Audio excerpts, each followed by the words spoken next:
Orbe-Hogar. Segunda maratón, Bupatón 5K, 10K. Universidad Espíritu Santo, en constante evolución. Presentan su programa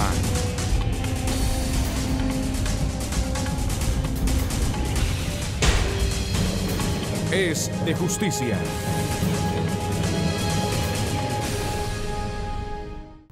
Muy buenos días y bienvenidos a Es de Justicia.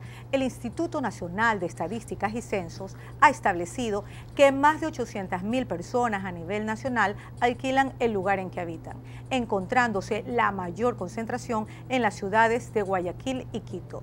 La relación entre inquilinos y arrendatarios es muy frágil, pues en tan solo unos meses pueden pasar de la mayor cordialidad a la hostilidad total, y de ahí un paso hacia el litigio.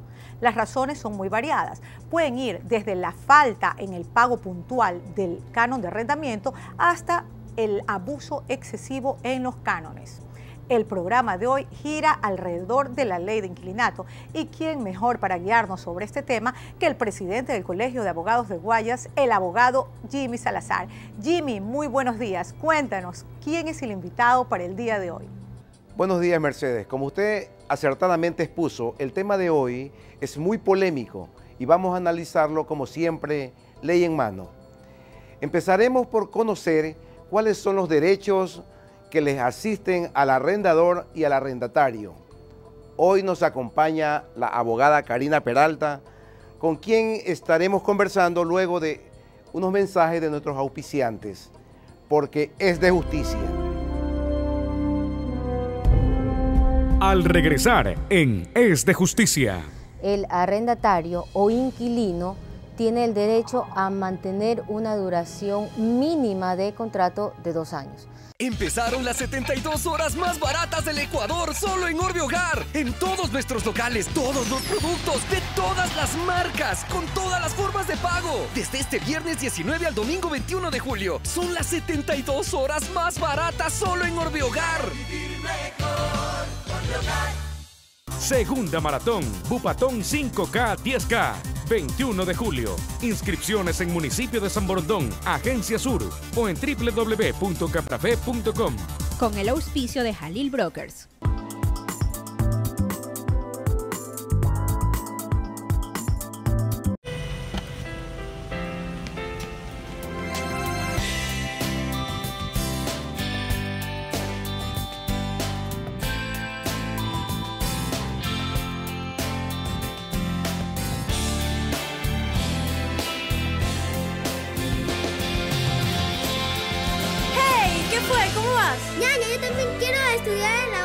UES, Universidad Espíritu Santo, en constante evolución.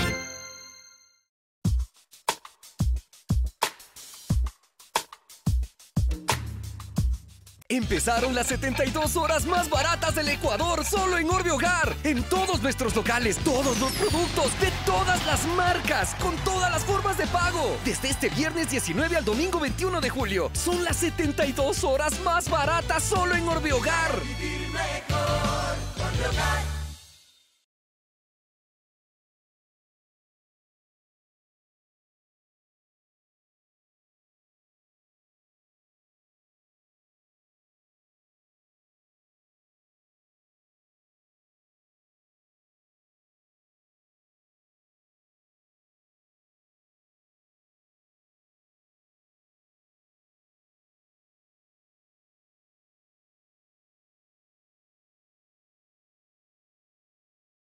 Es de Justicia.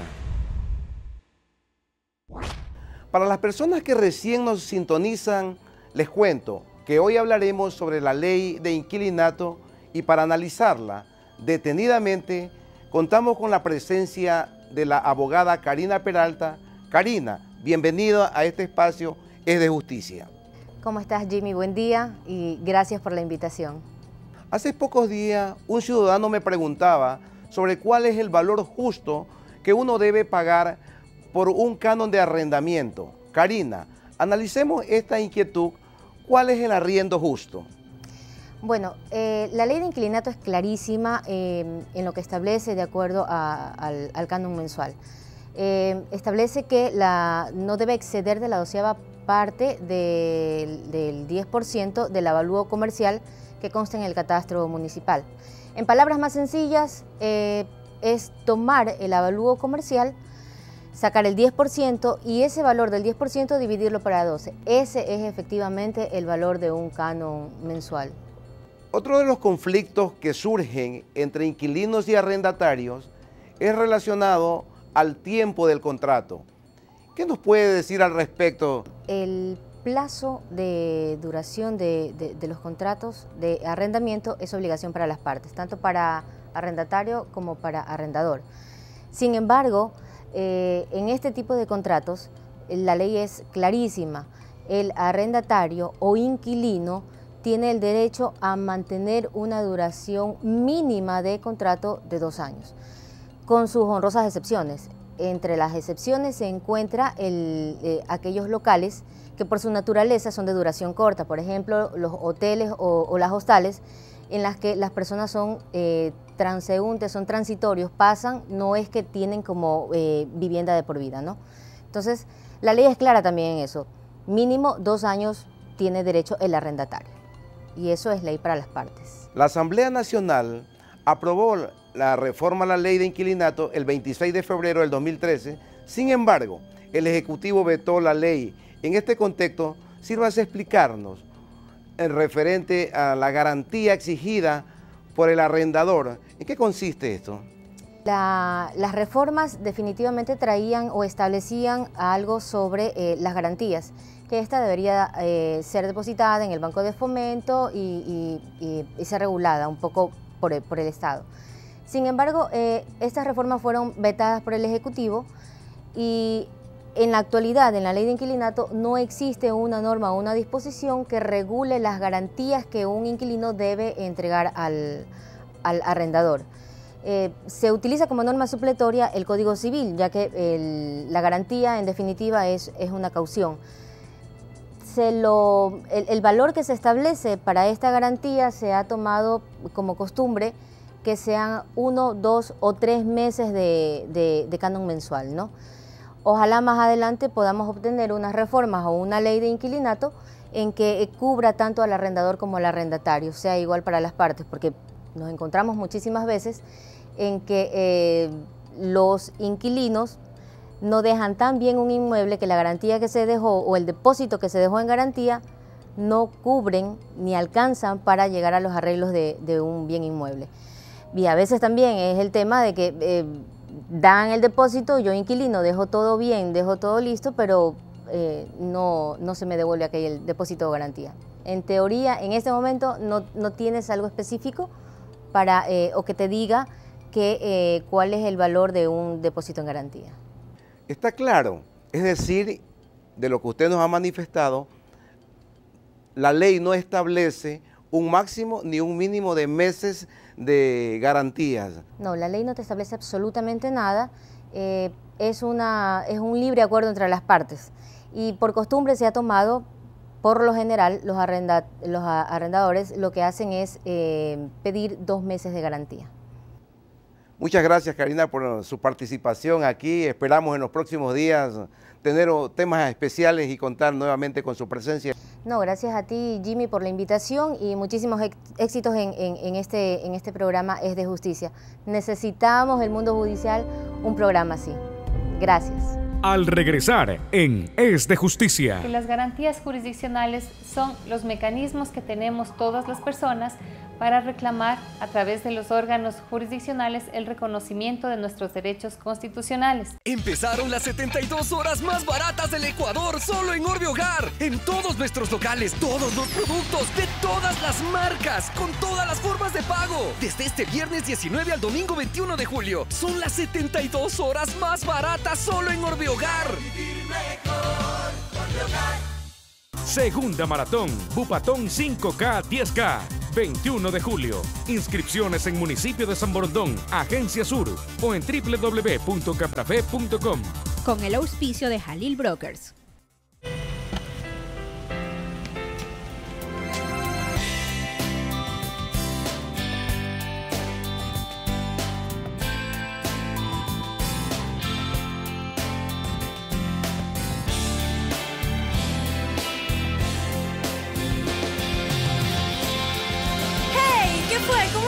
Ñaña, yo también quiero estudiar en la UES. UES, Universidad Espíritu Santo, en constante evolución.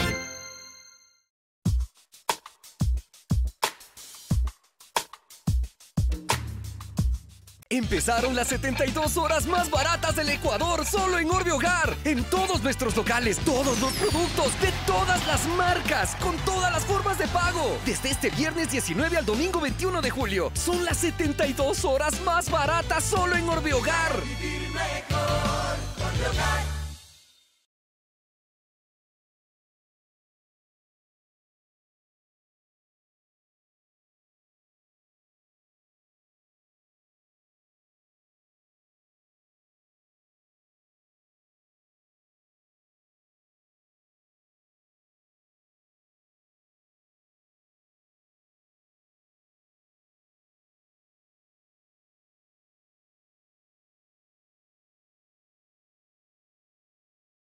Es de justicia.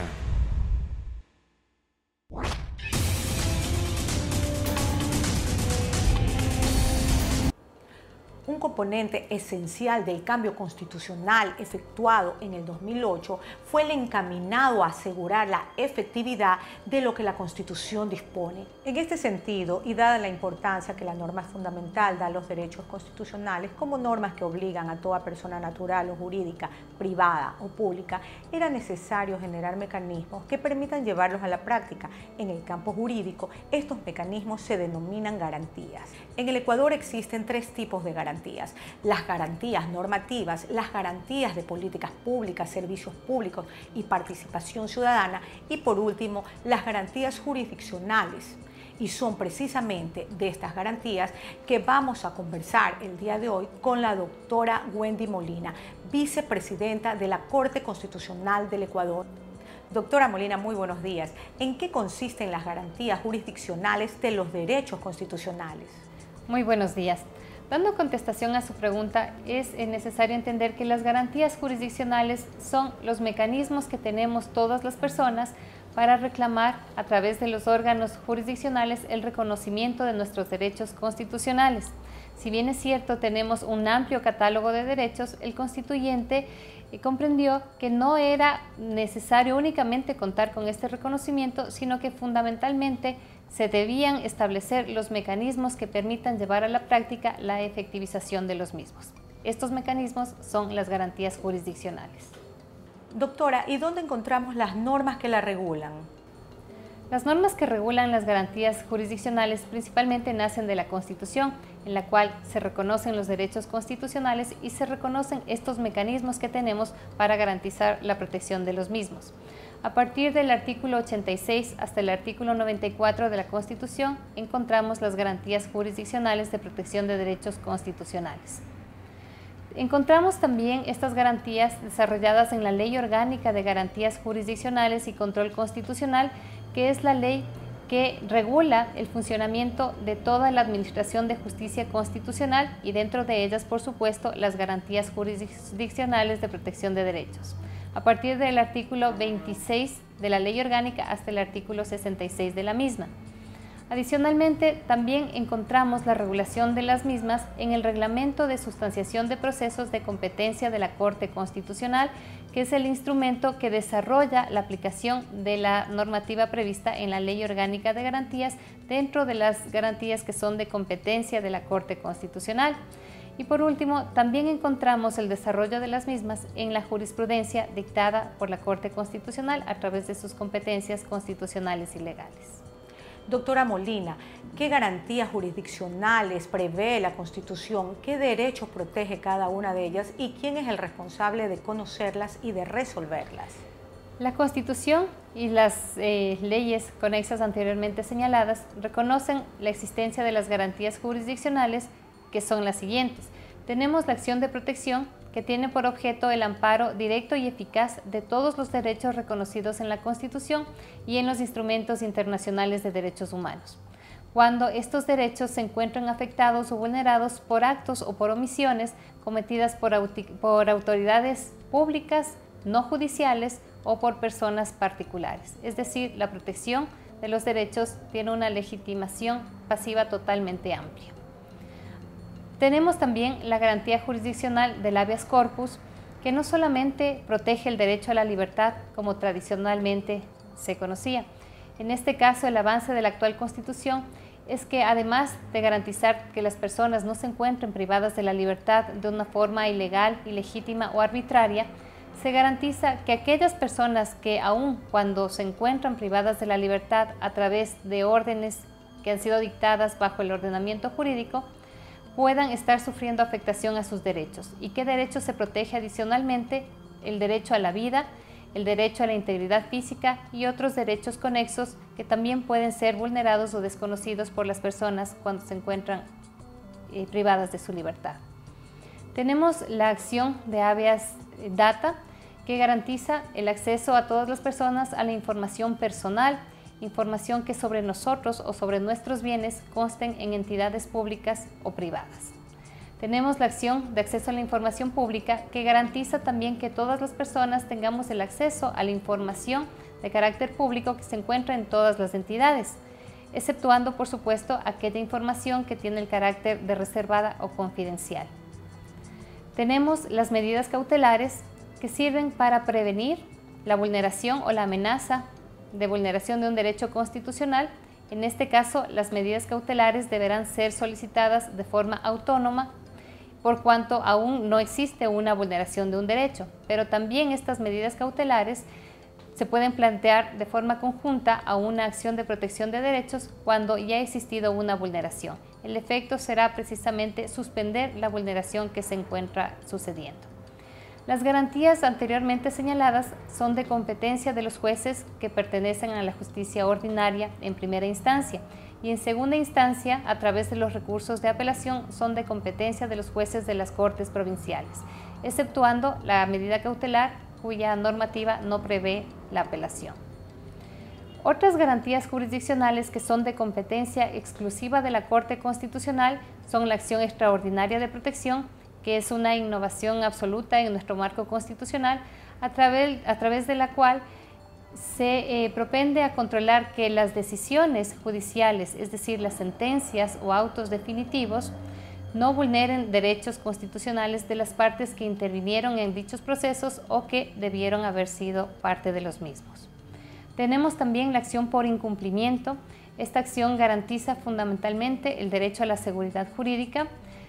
Se propende a través de la misma que todas las autoridades públicas o también las personas privadas den cumplimiento con toda la normativa que forma parte del ordenamiento jurídico, pero no solamente de esto, sino también cumplan con informes o sentencias de organismos internacionales de derechos humanos. Por último, tenemos la acción de incumplimiento de sentencias y dictámenes constitucionales, que es una garantía también de competencia de la Corte Constitucional, a través de la cual lo que se garantiza es precisamente la ejecución de las sentencias constitucionales, entendiendo que en la actualidad los procesos no concluyen con la expedición de la sentencia, sino con la ejecución de la misma, es decir, con la reparación integral de los derechos constitucionales. Doctora Molina, ¿qué diferencia las garantías jurisdiccionales de los derechos constitucionales de otro tipo de procesos y qué facilidades tienen los ciudadanos y ciudadanas para presentarlas y defenderse? Gracias. Fundamentalmente lo que diferencia es el objeto o el ámbito de protección. Recordemos que estas garantías jurisdiccionales son los mecanismos que tenemos para garantizar la protección de nuestros derechos constitucionales, siendo así el ámbito único y exclusivo de este tipo de garantías es la protección del derecho constitucional. Los ciudadanos tenemos las facilidades previstas en las disposiciones comunes tanto de la Constitución como de la Ley Orgánica de Garantías Jurisdiccionales y Control Constitucional para poder acceder a este tipo de reclamaciones. Las garantías tienen que ser ágiles, eficaces, no están cargadas de formalidades. Las personas podemos comparecer y plantear una acción dependiendo de la protección del derecho que reclamemos, sin necesidad de contar con el patrocinio de un abogado. Se garantiza la oralidad en los procesos, inclusive se garantiza que las personas no necesariamente podemos presentar nuestra demanda o nuestra acción por escrito, sino también podemos comparecer para hacerla de forma oral. Siendo así, obligación de la función judicial reducirla a escrito conforme corresponda. Como vemos, este carácter de informalidad, de celeridad, Lo que pretende es garantizar el acceso de todas las personas a este tipo de mecanismos de reclamación y de protección de derechos constitucionales. Doctora, muchísimas gracias por su intervención. Gracias a usted, y ha sido sumamente grato poder compartir con la ciudadanía aspectos relativos a la justicia constitucional.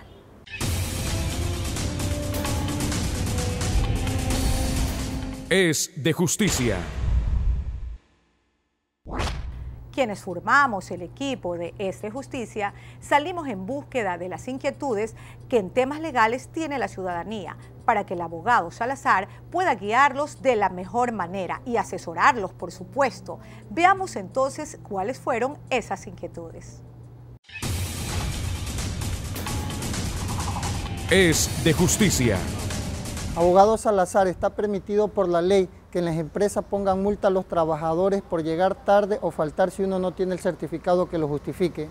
Está permitido siempre y cuando tenga el reglamento interno aprobado por el Ministerio de Relaciones Laborales, que es el que faculta a imponer multas y sanciones por atrasos o enfermedades. Es de justicia.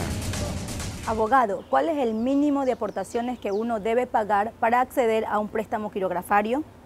El IES ofrece préstamos quirografarios a afiliados, jubilados y pensionistas de viudedad.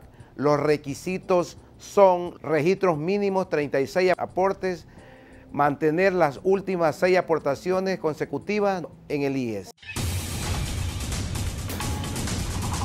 Es de justicia. Abogado, la empresa donde yo trabajaba cerró hace 3 meses. ¿Cómo hago para cobrar mi liquidación?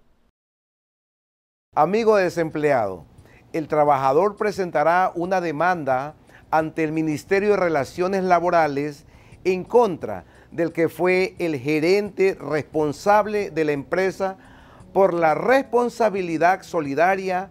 Adjuntará copia del rol de pago, copia de cédula de ciudadanía y, por supuesto, el certificado de votación. Es de justicia. La ley de inquilinato es muy clara y la doctora Karina Peralta, con buen criterio, nos ha ampliado lo que establece la ley en cuanto al término que debe o al plazo que debe existir entre el arrendador y el arrendatario. Y allí la ley nos determina que hay un plazo mínimo de 2 años. Sin embargo, ciertos propietarios de bienes inmuebles obligan de alguna manera a sus inquilinos a firmar contratos por el término de 1 año, cuando nuestra legislación taxativamente lo establece, que todo contrato para vivienda debe tener un término o un plazo perentorio de 2 años. En cuanto al precio justo que debe tener un departamento, una casa, este lo determina también la ley y establece taxativamente que debe tener un canon de arrendamiento del 10% del avalúo comercial. Ese 10% debe ser dividido para 12, es decir, para 12 meses. Y ese será el valor que tiene ese departamento o esa casa como canon de arrendamiento. Es decir, todo está en la ley.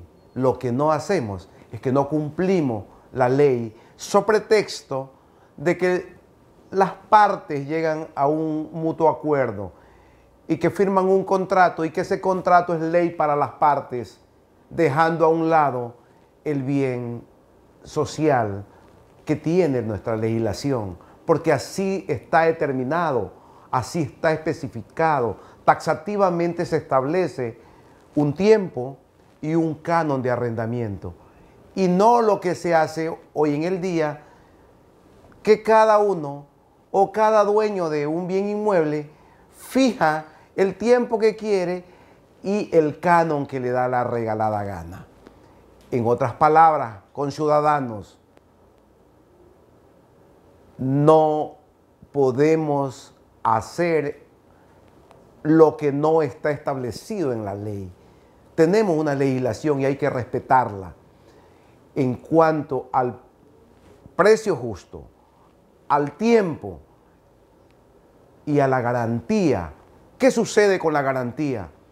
Ciertos dueños de bienes inmuebles nos piden 2 o 3 meses de anticipo como garantía. Esta garantía no está establecida en nuestra legislación, no está establecida en la ley de inquilinato. Y lo que es más, ciertos dueños de bienes inmuebles ni siquiera quieren devolver la garantía una vez que se les devuelve el bien inmueble que fue alquilado, aduciendo que tienen que coger ciertas fallas, que tienen que pintar, que tienen que arreglar la baldosa, que por el uso del tiempo ya se ha deteriorado. Entonces, todo está establecido en la ley. Por ello, hacemos un llamado también a la Asamblea para que con una nueva visión revisen el nuevo proyecto de ley de inquilinato. Es decir, que vaya más a la parte humana que legal. Porque no podemos permitir que nuestros conciudadanos que tienen salarios mínimos de $300, de $400, tengan que pagar el 50% de lo que ganan en alquiler de un departamento. Eso no lo podemos permitir. Estamos destrozando, estamos matando a nuestros hermanos, cobrando valores por encima de lo legal. Debemos tener una visión siempre social. Usted también puede ser parte de este programa. ¿Cómo? Muy sencillo. Escríbanos al correo que aparece en pantalla, que el abogado Salazar semana a semana los va a asesorar de la mejor manera. Ahora yo me despido, no sin antes dejarlos en compañía del abogado Salazar, quien nos va a comentar cuál va a ser el tema de la próxima semana y, por supuesto, quién va a ser nuestro invitado. Mercedes, el programa de la próxima semana girará en torno a la ley laboral. Hay mucho interés en este tema, no solo por conocer cuáles son nuestros derechos, sino también nuestras obligaciones, lo cual me llena de satisfacción. Nuestro invitado, el doctor Sabino Hernández. Ahora me despido, no sin antes compartir con ustedes una frase del célebre activista Martin Luther King. Hemos aprendido a volar como los pájaros, a nadar como los peces, pero no hemos aprendido el sencillo arte de vivir como hermanos. Que tengan un excelente día.